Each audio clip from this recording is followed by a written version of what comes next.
É sempre uma alegria estar participando, né? Estar aqui neste grupo tão carinhoso, tão seleto do Blossom. A gente se sente muito motivada, né? A diferença de fuso faz que a gente fique um pouco com essa carinha de sono, mas a gente se sente envolvida nas vibrações amorosas da espiritualidade que cuida desse trabalho tão importante de levar o espiritismo pelo mundo, para outras localidades. O espiritismo, a doutrina espírita no Brasil, ela tem assim um largo espectro, mas em outros países, em outras localidades, ainda é preciso que a gente vá com muito amor, vá semeando, vá construindo, para que esses ensinamentos sublimes cheguem em todos os corações. Por isso, para nós, é uma grande oportunidade estar aqui. O tema de hoje fala sobre saúde, fala sobre equilíbrio, fala sobre paz. Nós vivemos dias bastante inquietos. De todos os lugares, o orbe está em grande agitação. Nós estamos, como já sabemos, em meio à transição planetária. E por assim ser, há muitas criaturas irmãs nossas que ainda não aceitam a transformação do planeta. Não aceitam que a gente possa viver de forma simples, em paz, em harmonia, em fraternidade. Novos valores, que na verdade não são novos, porque são valores que foram implantados na Terra sob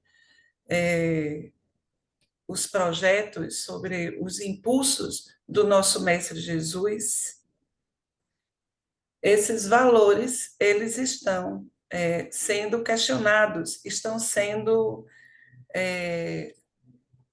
perseguidos, confrontados, mas são os últimos esgares da maldade. Os valores que vão predominar são os valores de fraternidade, de um mundo sem fronteiras, no qual a gente vai sentir os que aqui herdarão, né, a terra, como está lá no Evangelho, que todos somos irmãos, apesar de diferenças culturais, geográficas, apesar das diferenças que nós possamos ainda cultivar, somos irmãos. E esse sentimento de amor, esse sentimento de família universal, nos fará viver em paz, em equilíbrio e com um tipo de saúde que ainda estamos aprendendo. Mas estamos no meio dessa grande mudança, dessa grande revolução. Então, há um entrechoque de paixões. Além desse entrechoque, há, e vocês devem estar sentindo, nós estamos sentindo também, os trabalhadores da Casa Espírita, todos os trabalhadores da Seara do Cristo, seja qual for a religião, ou sem nenhuma doutrina religiosa, mas todos aqueles que estão trabalhando pelo amor, pela paz, pelo equilíbrio, para a saúde, todos estão sendo muito atacados. E nós sentimos também que dentro de nossos lares, nós sentimos que nos nossos trabalhos, não é? Nos locais onde frequentamos, nós sentimos uma espécie de inquietação, sobretudo, larga faixa de adoecimento de natureza mental. Vocês estão percebendo isso, né? É uma verdadeira pandemia de sofrimento mental. Por que isso está acontecendo, meus irmãos? Como estamos num processo de grande transformação, é como se houvesse, está lá no livro A Gênesis, no capítulo 18, a gente percebe que está acontecendo exatamente o que Kardec, de uma certa perspectiva, profetiza no capítulo 18. a convivência de duas gerações, dois tipos de seres humanos, pessoas que têm ideias progressistas, fraternas, generosas, amorosas, de respeito à natureza, de respeito a uma convivência pacífica, e pessoas beligerantes ainda, pessoas egocentradas, que pregam, que divulgam ostensivamente valores de segregação, de preconceito, de divisão de classes.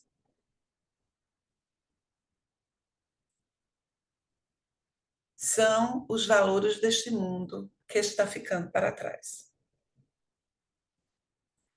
Daí, meus irmãos, nós não vamos obter paz, equilíbrio e saúde repetindo os velhos comportamentos, nem valorizando as mesmas ideias do passado. Não é um olhar para o passado para ficar repetindo os mesmos padrões. Não está adiantando, todos estamos sofrendo, inclusive aqueles que se dizem baluartes, né, dessa cultura ainda tão egocentrada.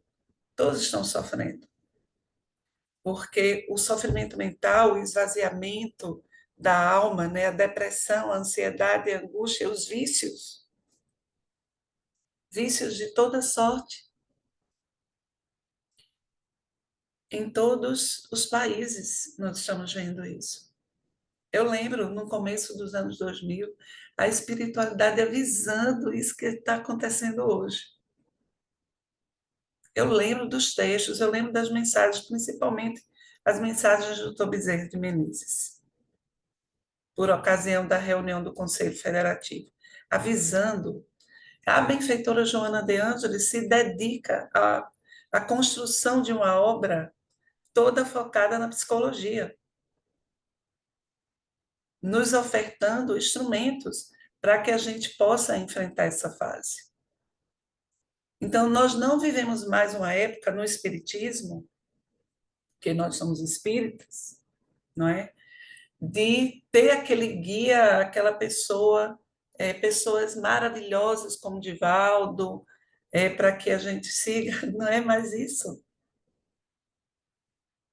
Nós temos livros extraordinários já, que foram trazidos pelo sacrifício do nosso querido Chico, de Divaldo, Dona Ivone, tantos outros que trouxeram para nós, além da obra da codificação, todo um material potente para que a gente possa fazer essa travessia dessa fase. Nós espíritas, então, deste momento, desta última hora, nós precisamos dar um testemunho dentro de casa, um testemunho no trabalho, um testemunho na casa espírita, um testemunho na rede social, um testemunho dessa postura de esperança, de buscar realmente uma vida de paz. Mas não uma paz utópica, mas uma construção nesse quer fazer da vida.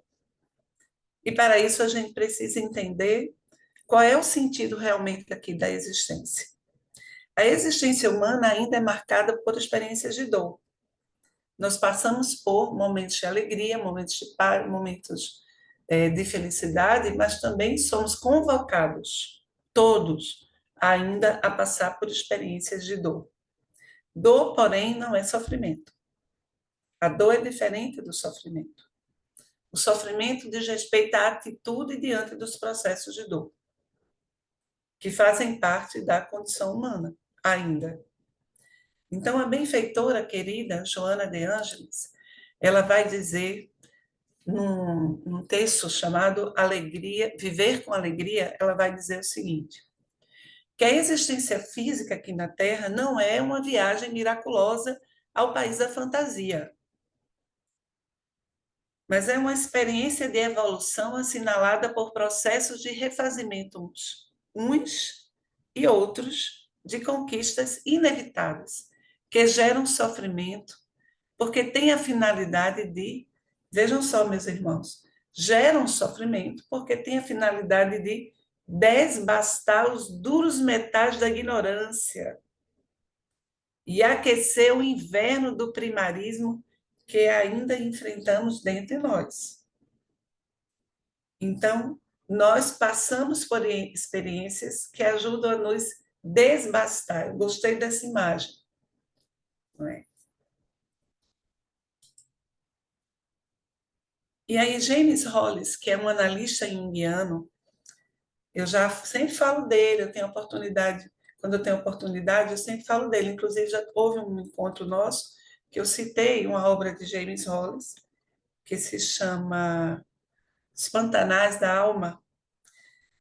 Inclusive, essa obra ela tem a versão em inglês, né, porque ele é americano, é fácil encontrar na Amazon. Ele é um junguiano e eu gosto demais dos livros dele. Ele tem livros assim, gente, é de uma potência de reflexão. Porque, vejam, meus amigos, são livros que existem por toda parte que tocam em ensinamentos da alma imortal, né? E a psicologia junguiana ela é extremamente focada na alma, né? No espírito, né? Então, James Hollis, nesse livro, Os Pantanais da Alma, que eu indico a leitura, ele vai dizer assim: aprender a viver é aprender a estar aqui na vida com ambiguidade, é aprender a viver com a forma como a vida é realmente, cheia de complexidades e surpresas estranhas. Então, por mais que a gente se organize, que a gente trabalhe, que a gente procure viver uma vida estruturada, a experiência chega, sim, Maria Helena, os Pantanais da Alma. Isso, James Hollis. Além disso, tem um livro, aqui no Brasil ele está esgotado a versão em português, mas talvez aí nos Estados Unidos você encontre a do inglês, a em inglês, que é um livro lindo, meu Deus. É um livro chamado Nessa Jornada que Chamamos Vida. Eu uso praticamente todo dia, eu uso no consultório, estou sempre trabalhando partes desse livro. Tem esse, Nessa Jornada que Chamamos Vida, e tem Os Pantanais da Alma e a Passagem do Meio. Depois eu posso até vir fazer um estudo só sobre a passagem do meio. São as transformações que nós passamos ao longo da vida, o amadurecimento psicológico. Mas vamos lembrar daqueles dias em que o nosso Mestre Jesus deixava suas marcas nas areias do lago de Genezaré. Aqueles dias em que Jesus caminhava entre a multidão, entre as pessoas, os sofredores, os caídos, os desesperados, os endemoniados, todos acolhendo, a todos amparando. Vamos lembrar que havia, perto de Cafarnaum, um pequeno vilarejo, onde morava uma jovem chamada Lídia. Lídia tinha 19 anos, ela era uma bela judia. Ela vivia com seus pais, com seus irmãos. E Lídia ainda não tinha se casado, não é? Ela já era, vamos dizer, aqui em Pernambuco a gente diria que ela já estava no caritó, porque aos 19 anos, naquela época, naqueles dias, ela estava demorando a casar. As meninas casavam com 13, 14 anos, mais tardar 15 anos, não era naquele tempo. E Lídia ainda não tinha casado, mas ela tinha esperanças de casar. Era uma jovem muito inteligente e vivia com sua família de forma muito harmoniosa. Até que um dia Lídia dormiu e quando acordou, ela não mais andava. As suas pernas perderam as forças. Lídia não conseguia ficar de pé. E ela ficou muito angustiada, não precisa dizer por quê. Seus sonhos de moça haviam caído por terra, porque se ela já não tinha um dote para ter um noivo, não é? Ela também, porque a sua família era muito pobre, agora ela estava no, em cima de um catre. E dessa forma, Lídia passava os dias angustiada porque suas pernas não melhoravam. Mas ela ouviu falar de um rabi que viria à cidade, um nazareno, que falava de amor, de paz, de fraternidade, e que, pasmem, curava. Ele tinha o dom de curar os leprosos, os cegos, expulsar os demônios. E também, esse rabi em Cafarnaum havia curado um paralítico. Lídia, então, ficou cheia de esperança e pediu aos seus pais para que levassem-na até a praça no dia aprazado, quando aquele galileu estaria em sua cidade. E assim foi feito. A família colocou Lídia numa espécie de catre, não é? Com rodinhas, porque eles eram camponeses, então era foi uma espécie de carrinho. E ela foi levada no meio da multidão, no meio daquelas pessoas todas que queriam também ser curadas, que queriam ver Jesus. E ela foi colocada pelos irmãos embaixo de uma oliveira e ficou esperando o mestre chegar. De repente, depois de um quarto de hora nela ali esperando, vê uma espécie de burburinho e ela percebe a chegada de um homem, os cabelos repartidos no ombro, um olhar cheio de amor,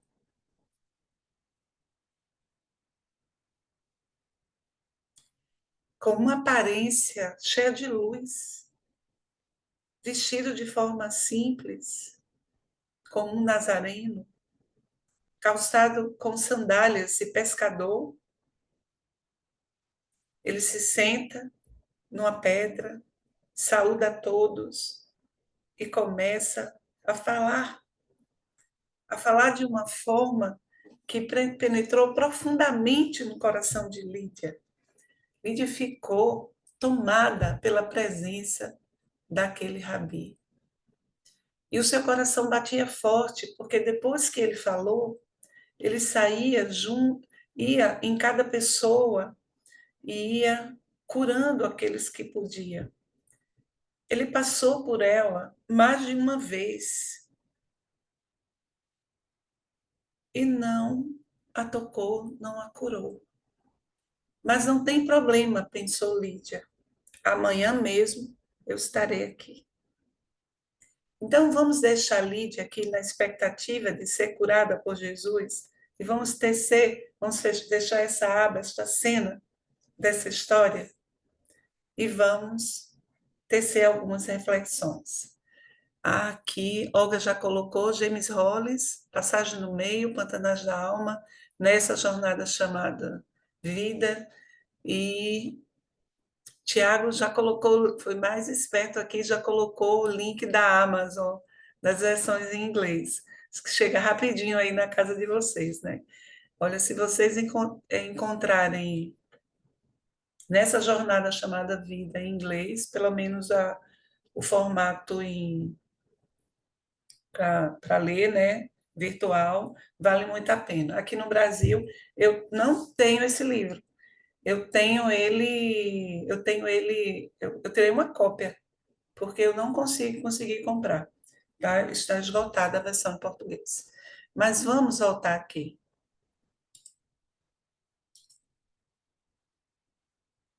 Jung vai dizer o seguinte: alma e corpo são animados por uma mesma vida, sendo rara a doença do corpo, a doença da mente, que não seja de origem psíquica e que não tenha implicações na alma. Então, todo o adoecimento da psique vai, de alguma forma, reverberar no corpo e vice-versa. A psique é a alma.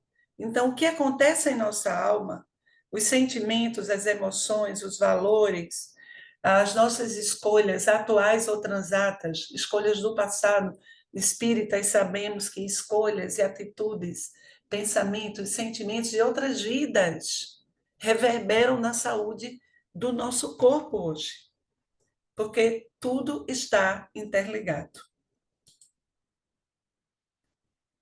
Então, tudo que acontece conosco tem a ver com uma repercussão, diz respeito a uma repercussão dos nossos pensamentos, dos nossos sentimentos, aquilo que nós cultivamos na capela da nossa alma. A dor, então, ela deve ser percebida por nós, ainda na expedição humana aqui na Terra, como uma espécie de revelação sobre nós. As experiências de dificuldade que estamos sempre passando são mensagens que apontam para o que nós precisamos mudar, o que nós precisamos refletir. Então, a dor ela traz uma mensagem para a nossa alma. Qual é a experiência que eu estou sempre convocado a atravessar?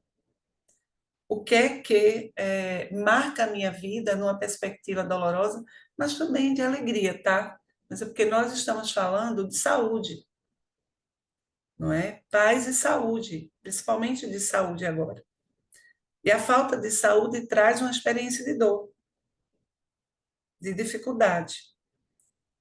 Então, essas experiências, elas assinalam aspectos que revelam sobre nós.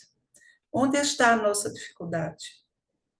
Onde a vida nos convoca à reflexão, a parar para refletir através desse código, que ainda é para nós a dor. Então, a gente precisa perceber que tudo está marcado pelo código da impermanência, porém, enquanto não passa, nós estamos sendo convidados a despertar. Numa perspectiva coletiva, social, política, nós estamos todos envolvidos numa sensação de insegurança, uma certa insegurança. Não é verdade, meus irmãos? Porque as instituições elas não estão respondendo aos nossos anseios. A gente não se sente seguro. Então, essa é uma experiência coletiva de dor. A gente sente que como se de alguma forma algo fosse acontecer ou já está acontecendo. Com as inquietações sociais, políticas, guerras, tudo que a gente está vendo hoje. Essa é uma experiência de dor coletiva. E o que é que essa experiência fala de nós? Fala da nossa dificuldade de sermos seres ainda fraternos, de vivermos a fraternidade universal. Reverbera na experiência coletiva aspectos que nós, que estamos habitando a Terra agora, enquanto seres sociais e coletivos, precisamos iluminar. Que é esse sentimento de que somos todos irmãos e que não se justifica vivermos em guerra, que guerra nenhuma se justifica, que apartheid nenhum se justifica, que o belicismo precisa ser deixado para trás. Então, nós estamos angustiados. E isso fala de nós. Mas como fala de mim se eu só sou uma pessoinha que vivo aqui, não faço mal a ninguém? Mas os espíritos benfeitores, estão sempre nos falando da necessidade de vibrarmos paz, de falarmos sobre paz, de cultivarmos a paz, o equilíbrio, a saúde, essa saúde verdadeira. Ainda ontem, por ocasião da reunião mediúnica que fazemos parte, um espírito bastante conhecido do movimento espírita, nós já ouvimos falar, porque ele atua muito na Europa, um espírito que atua também no Brasil, ajudando, né? Nós temos muita notícia dele, eu só não vou dizer o nome dele, mas um espírito bastante conhecido. Ele falava o seguinte, numa comunicação: é preciso todos os dias orar uma, duas, três vezes. Sempre que você lembrar, esteja em oração, vibrando paz, vibrando amor para o lar, para a sua vida, mas também para o planeta, porque nós estamos, falou assim mesmo, precisando de toda a energia do bem, todas as vibrações do bem. Então, Cidinha, é Cidinha que falou que é pernambucana, é? Não, quem é Misa, né? Cadê Misa? Deixa eu ver Tô ela. aqui. É, Oi, amor. oi, tudo bem? Então, Misa acha que é só uma pequena flor de Jesus, sozinha, solitária, que ela não pode fazer muito, mas pode, porque se a sua mente se volta para conectar-se com o divino, com Deus,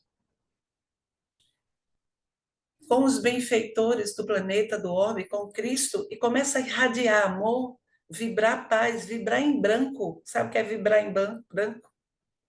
Você tem um foco para que aquela vibração de amor e de paz ela alcance o que for necessário, seja utilizado pela espiritualidade, o que for necessário.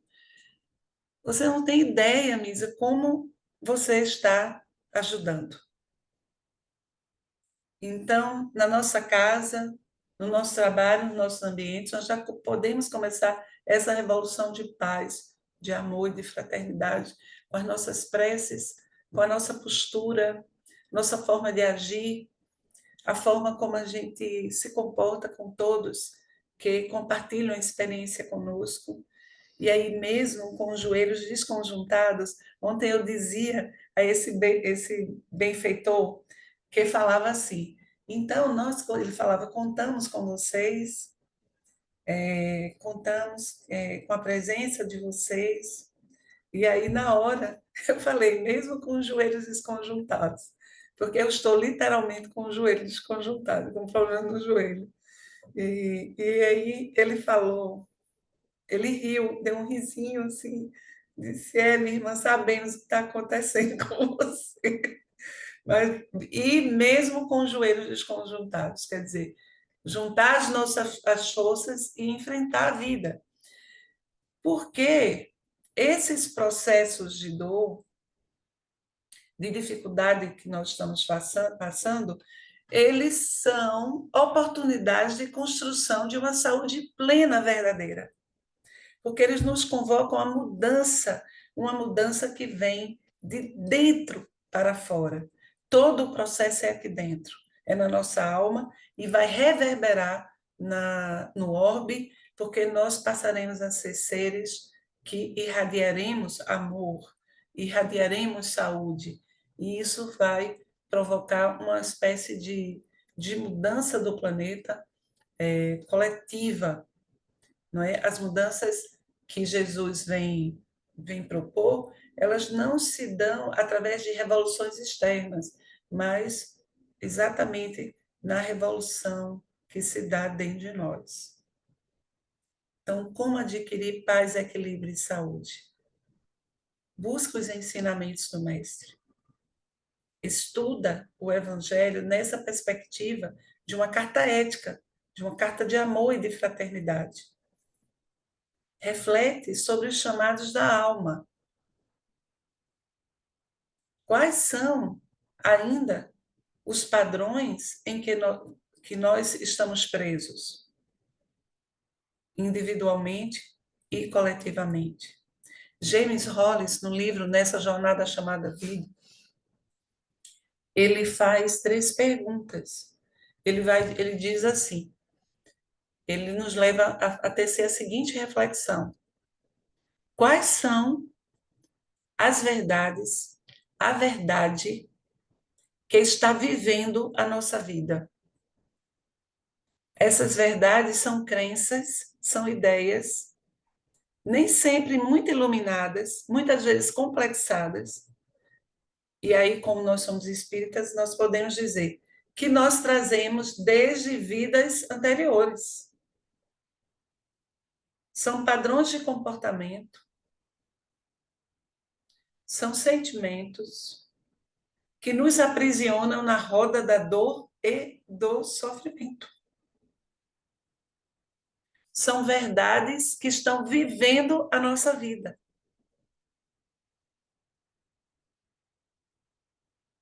Ligadas nesta existência, por exemplo, ou em outras, a experiências de trauma, de desamparo na primeira infância. Então, quais são as verdades que vivem a nossa vida?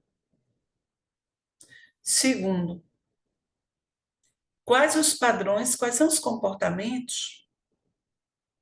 Porque essas verdades, elas vão produzir pensamentos, sentimentos e pensamentos. Esses pensamentos vão produzir padrões. Padrões são comportamentos.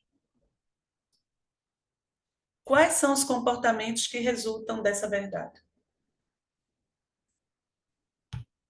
Se eu acredito que eu não mereço ser amada, que eu não mereço ser amado, se eu trago uma ideia, uma crença de menos-valia sobre mim, de desamor, eu vou ter um padrão, ou seja, um padrão de comportamento, em que essa crença ela estará sempre neuroticamente sendo enfrentada ou justificada. E esses padrões vão gerar a terceira pergunta que James Hollis faz. Nessa jornada chamada vida, onde você está preso? Onde estamos presos, individualmente e coletivamente? Qual a verdade ou verdades que vivem em nossa vida? Ou seja, nós não estamos vivendo a vida que Deus quer que vivamos. Porque nós estamos vivendo verdades ligadas a traumas, a equívocos, a ideias egocentradas e a experiências do passado que ainda nos aprisionam, tanto individual quanto coletivamente. Geram padrões e nos aprisionam. Daí porque um grande número de adoecimento mental. Por quê? Esse aprisionamento psíquico provoca um grande conflito na alma humana, que é feita para ser feliz, que é deontrópica. Nós temos essa pulsão pelo divino, e quanto mais insistimos em não fazer contato com o divino em nós e deixar que esse divino reverbere, mais enlouquecemos.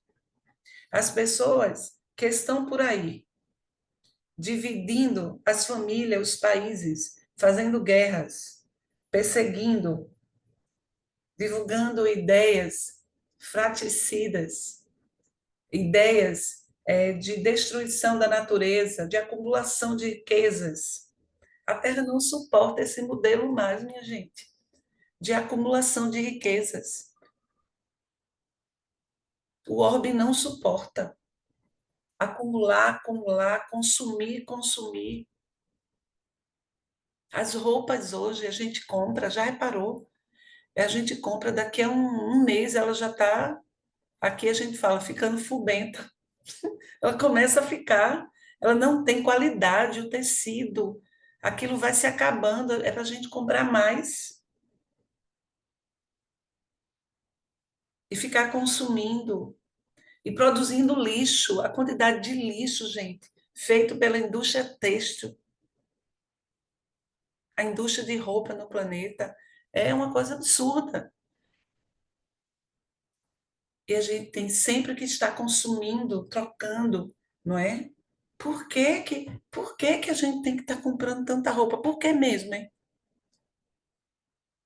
Eu lembro da minha avó Luísa, que costurava roupas de linho como ninguém, gente. Fazia aqueles vestidos lindos, mais artesanais. Aqui no Recife tem uma loja que eu adoro. Elas fazem roupas assim, bem artesanais, sabe? Quase, não digo feita à mão, porque ali tem máquina também, mas são peças únicas, assim, muito, muito lindas. E eu sempre compro. Muitas vezes eu compro nessa loja. Não se acaba, gente. Não se acaba. É aquela roupa que você usa, você bota na goma, você sabe que é goma, bota na goma, assim, passa, deixa bem passadinha. Nossa, fica lindo, umas saias lindas. Porque é feito com o quê? Com um material de qualidade. Mas existe um outro tipo de roupa, de produto, que é feito para se acabar mesmo, para ficar velho, mas não se acaba, porque não se deteriora. E só fica acumulando o quê? Lixo e mais lixo. Às vezes são roupas que a gente não tem condições nem de dar para uma pessoa, porque de tão desgastada que fica com pouco tempo de uso.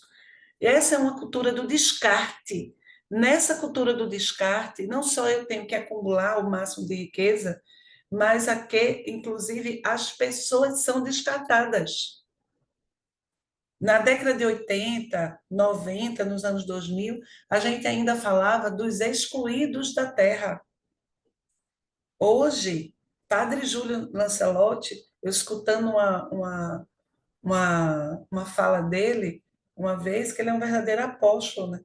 Trabalha nas ruas, alimentando as pessoas em situação de rua na cidade de São Paulo, que são centenas nas ruas, não é? Viciadas, dependentes químicos, faz um trabalho lindo na pastoral das ruas. Padre Júlio, ele diz assim: nós vivemos uma cultura não é mais de excluídos, é uma cultura de descartados. As pessoas já nascem descartadas. Elas sequer vão ser incluídas nessa sociedade. Já pararam para pensar? Por quê? Porque é um momento assim de supremacia desses valores que já começam a entrar em crise. A gente precisa viver os ensinamentos do nosso mestre. Está tudo lá no Evangelho. A gente precisa fazer como Lídia e novamente para a praça, com a esperança de ser curada, embaixo de uma oliveira. E ali estava Lídia novamente. Quando Jesus chega, ela escuta aqueles ensinamentos, ela fica tocada por aqueles ensinamentos, sua alma, ela exulta de alegria de ouvir aquelas palavras. E chega na hora de Jesus se aproximar das pessoas e curar, ele passa muito tempo acolhendo, curando, passa por ela, mais uma vez, vai embora sem curá-la. Mas não tem problema. No outro dia, eu estarei aqui, disse Lídia, cheia de esperança.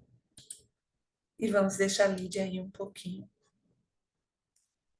Nós vivemos hoje uma cultura de alta performance, não é? As pessoas, elas precisam performar, estar bem. Já repararam isso? Os nossos jovens, eu não sei se vocês estão percebendo como os nossos jovens estão sofridos. Eles estão tendo muita dificuldade de se justificar no trabalho, de conseguir um trabalho, eles estão tendo dificuldade de planejar, de organizar a vida como a nossa geração tinha as coisas mais claras e a gente tinha assim uma noção de trabalho. Sempre houve crise, o trabalho tudo, mas a gente tinha assim uma noção mais de permanência e uma noção mais de que eu faço isso, vou conseguir isso. A gente conseguia planejar a vida. Não era, minha gente. Agora eles são convocados para uma cultura de trabalho em que eles são explorados, trabalham muito, muito, eles têm que performar o tempo todo. O que seria performar? Esse bem-estar que não se consegue ter, não é?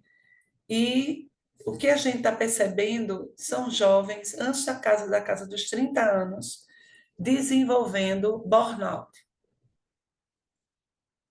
Burnout é uma síndrome ligada ao trabalho, às relações de trabalho. Vocês conhecem, não é? É um esgotamento. Quando a gente fala síndrome, é porque na síndrome tem um conjunto de sintomas. Então, o burnout, ele apresenta-se primeiramente com ansiedade, e primeiramente a pessoa é diagnosticada com ansiedade, transtorno de ansiedade generalizado, vem com angústia muito grande, aparece assim, é falta de sono, não consegue dormir, está sempre muito agitada e sintomas de depressão, falta de energia também. E é um conjunto de sintomas que revelam um esgotamento mental e um esgotamento físico. E aí, para manter a performance, mesmo o corpo já dando os sinais, a mente e o corpo já dando um sinal que não conseguem, que não estão bem, eles buscam as substâncias estimulantes, as drogas. Vocês sabem, né? Todo tipo de droga. E principalmente, antigamente, a nossa geração em relação à droga, o babado era até melhor, porque as drogas, elas eram, não vejo, gente, muitas aspas aqui, viu? Elas vinham, por exemplo, aquela droga vinha de uma matéria-prima, de uma substância, de uma erva, de algo da natureza, assim. Agora são drogas sintéticas, drogas de laboratório, feitas e planejadas, construídas por químicos do mal. Vocês sabem disso, né? E que viciam rapidamente. Então, a juventude, larga faixa da juventude, está assim, meio que dementada. Isso a gente vê no Brasil, em todas as classes sociais, e com certeza vocês estão vendo aí nos Estados Unidos, onde existe uma epidemia de drogadição pelo fentanil. Vocês sabem disso, né? Estão ligados nisso que está acontecendo. Então, é uma cultura de adoecimento. Isso vamos ver aqui, fala dessa cultura de alta performance, no qual a dor, gente, ela se coisifica hoje em uma aflição puramente corporal. A ausência de sentido da dor é uma cultura que não dá sentido à dor, ela se torna uma coisa a dor, não é? A ausência de sentido da dor aponta para o fato de que a nossa vida, reduzida apenas a um processo biológico, ela mesma é esvaziada de sentido. Então, a própria dor, ela não aponta para um sentido maior, como a gente falava anteriormente. Emmanuel, o benfeitor espiritual Emmanuel, num livro chamado Calma, pela psicografia do querido Chico, ele vai dizer assim: estarás talvez diante de algum problema que te parece positivamente insolúvel. Não acredites que a fuga dessa experiência te possa auxiliar.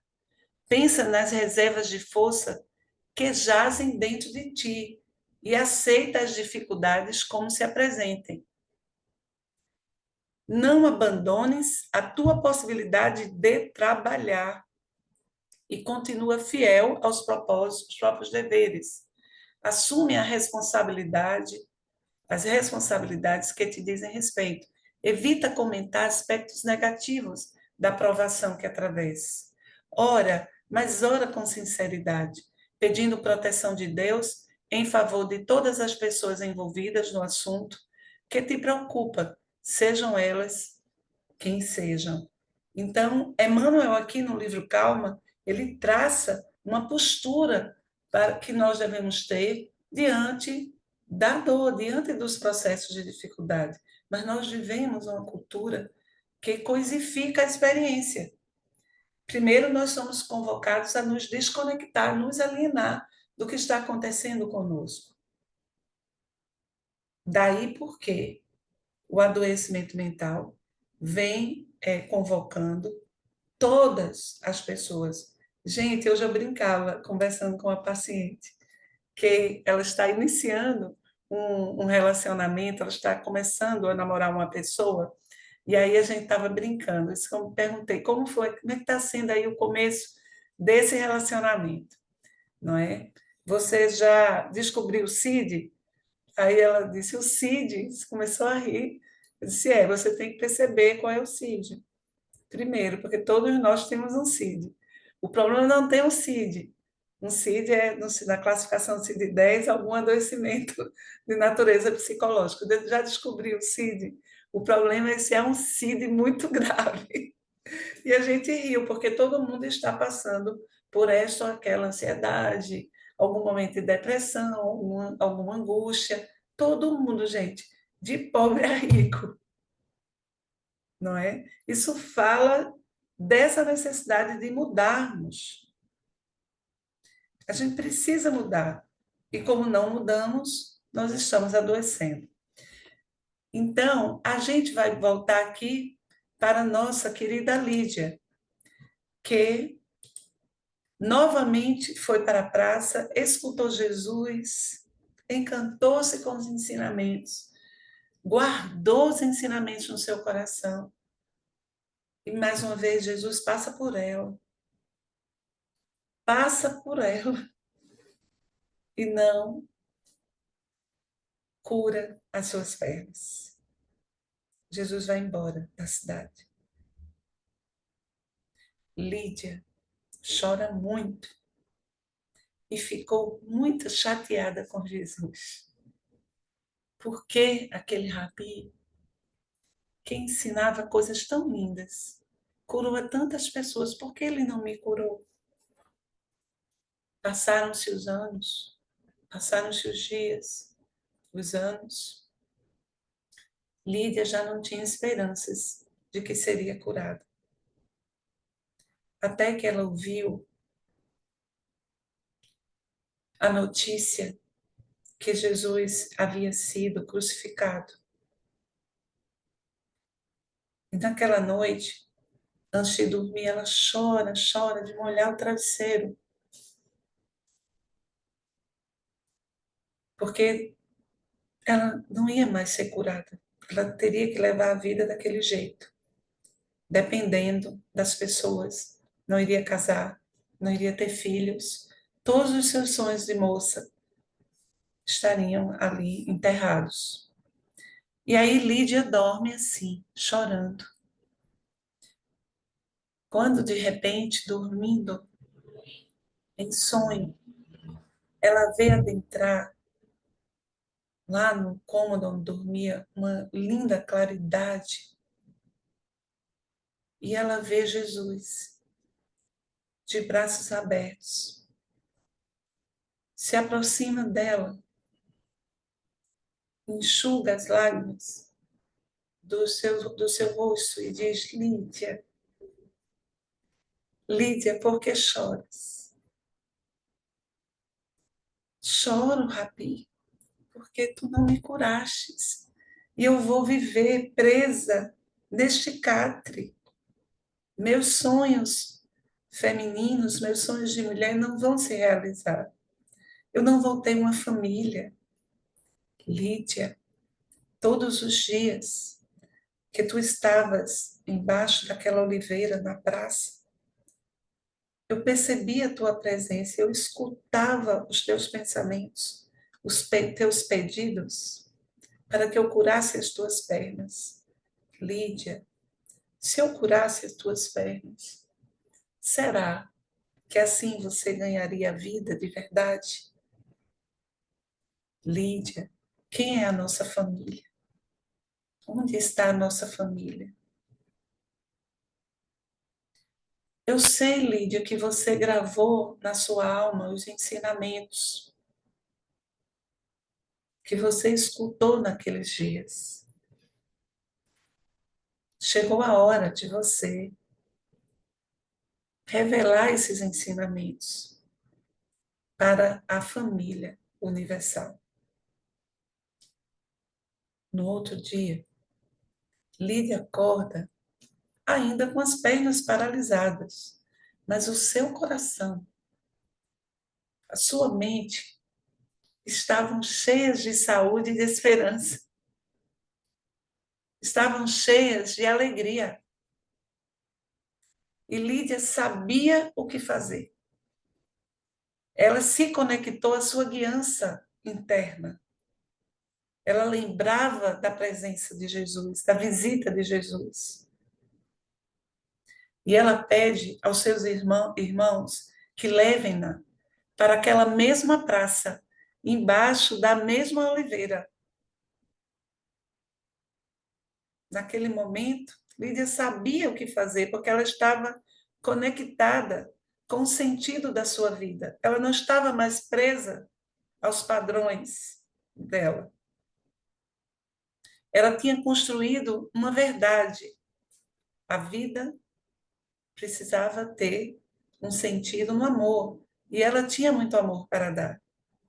E aí, sentada ali, embaixo da oliveira, ela começou a chamar as crianças que brincavam e disse: venham aqui, vamos brincar, eu vou contar uma história. Eu vou falar a história de um rabi que ensinava sobre o amor. E aí Lídia começou a evangelizar na praça.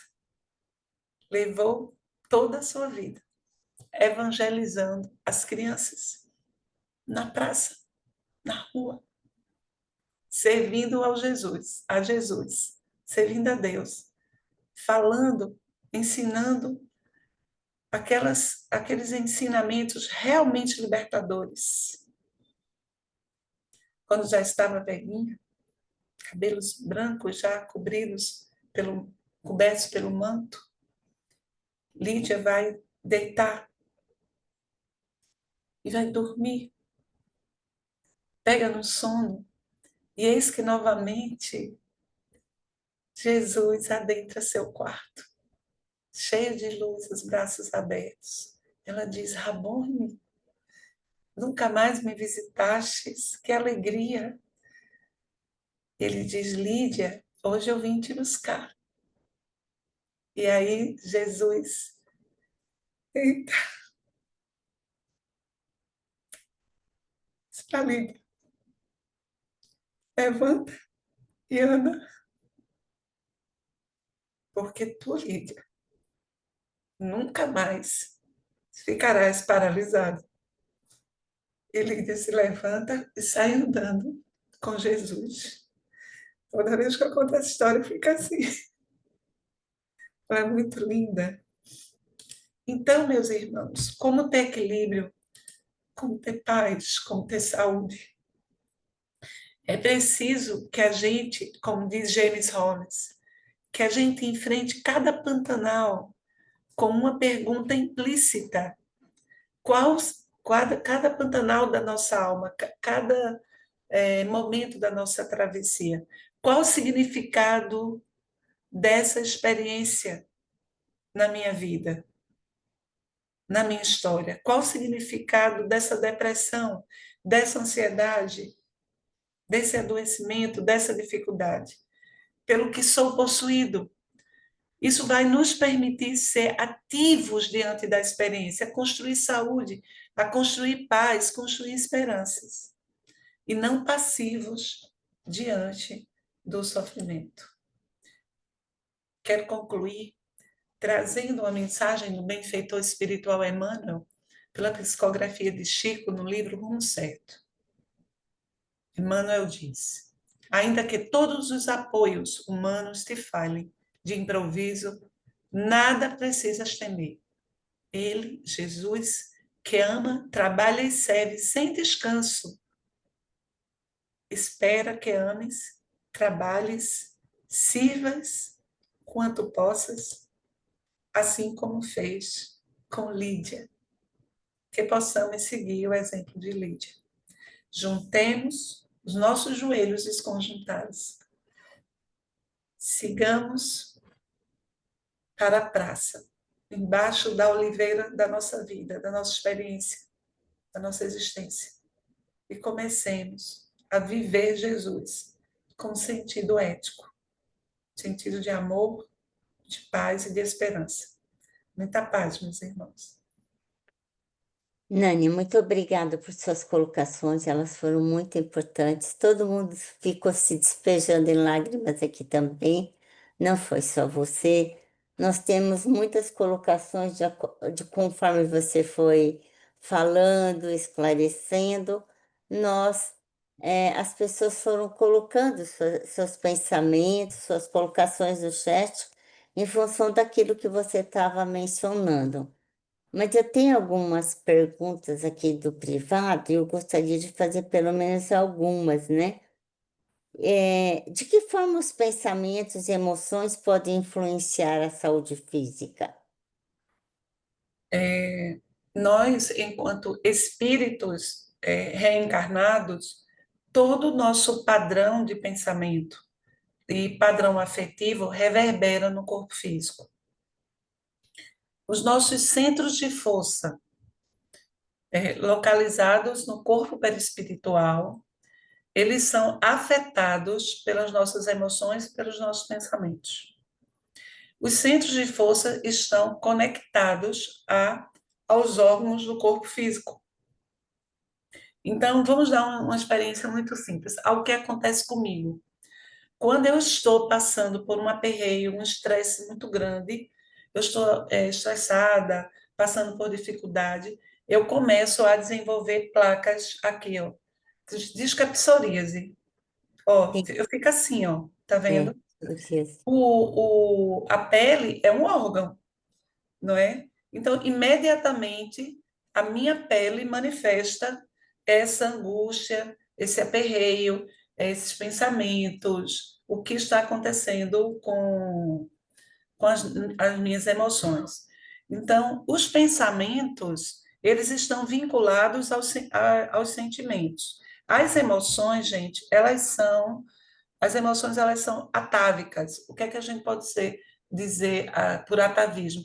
Elas têm um caráter biológico, elas são protetivas. Nós sentimos as emoções nas nossas experiências e elas fazem parte do kit humano de sobrevivência. Eu sinto medo, sinto raiva, eu sinto é, vergonha.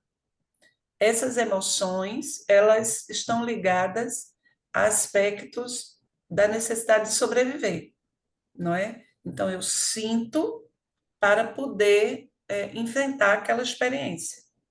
A emoção, ela passa.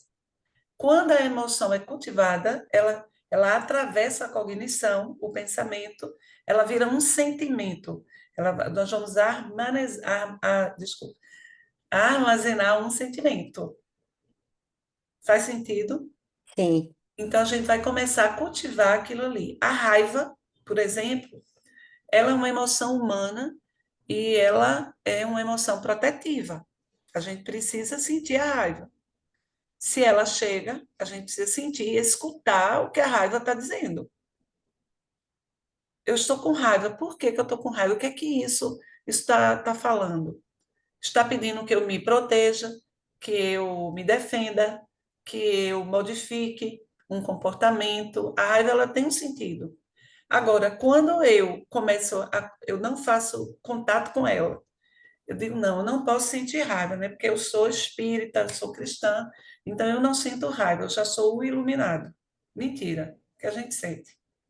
Sim, A gente ainda não é igual ao Mahatma.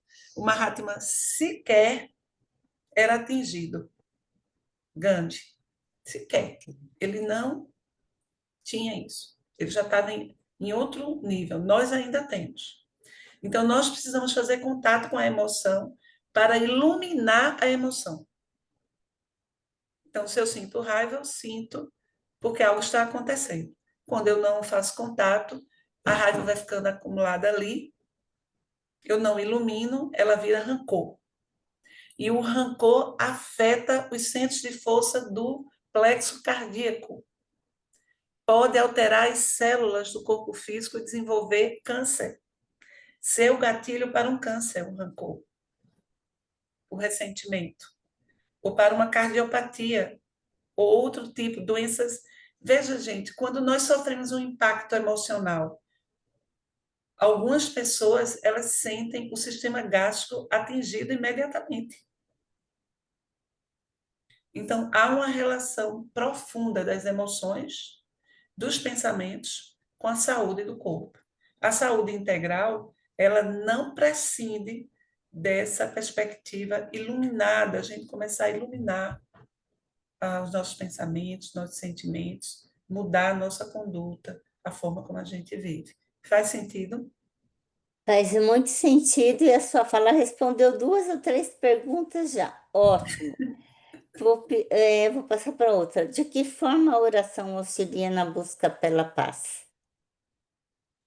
Não, não escutei. Hã? De que forma a oração auxilia na busca pela paz? A oração, a oração é um remédio, a oração é uma nutrição. A oração, ela nos coloca em sintonia com o Pai, ela nos coloca em filiação com o Divino. Então, quando você ora, você cria um campo, você faz uma conexão psíquica. Então, a primeira coisa que vai acontecer na oração é você receber fluidos. Esses fluidos, eles são higienizadores. Eles vão dissolver miasmas, formas, pensamentos, miasmas deletérios. O local que você ora na sua casa, se você puder ver com olhos de espíritos, o local da sua oração é um local que ele traz nas paredes pontos de luz. É como se você passasse uma água sanitária, entendeu? Só que espiritual, de luz. Então, a primeira coisa que acontece na oração é essa higienização. É, inclusive, esses miasmas, né, que ficam em nós, essas condensações fluídicas de desarmonia. A oração tem o poder de nos lavar. Segundo, a oração, o espectro da oração é tão potente que ela é nutritivo, ela nos nutre, ela nos dá força. Ela não muda o problema está ali, mas a forma como a gente vai enfrentar é diferente, porque a gente recebe inspiração, a gente recebe forças magnéticas, né, para enfrentar. A oração é uma forma cultivada diariamente, é uma forma de adquirir paz e saúde. A gente deve ter o hábito diário de orar. E como disse o benfeitor que conversou com a gente ontem, eu vou dizer o nome dele, foi Dr. Fritz. Vocês conhecem, né? Sim, Pronto.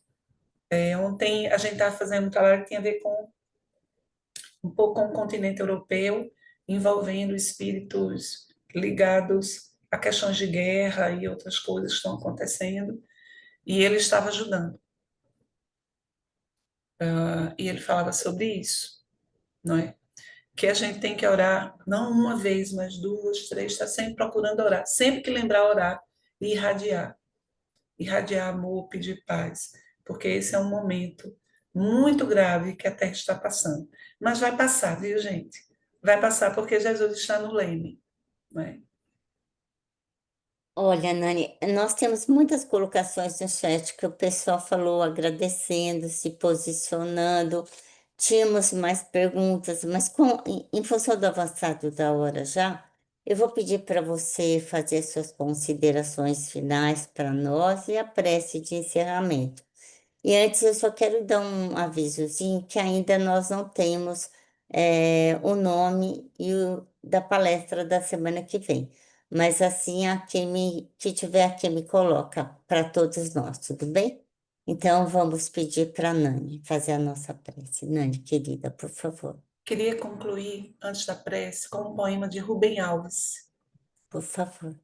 Ele diz assim: ama a simplicidade, ama a vida, ama a beleza, ama a poesia, ama as coisas que dão alegria, ama a natureza e a reverência pela vida. Ama os mistérios e ama a Deus. Que possamos amar, porque a verdadeira saúde, a verdadeira paz e equilíbrio se dá através dessa decisão de sermos seres amorosos. Vamos orar.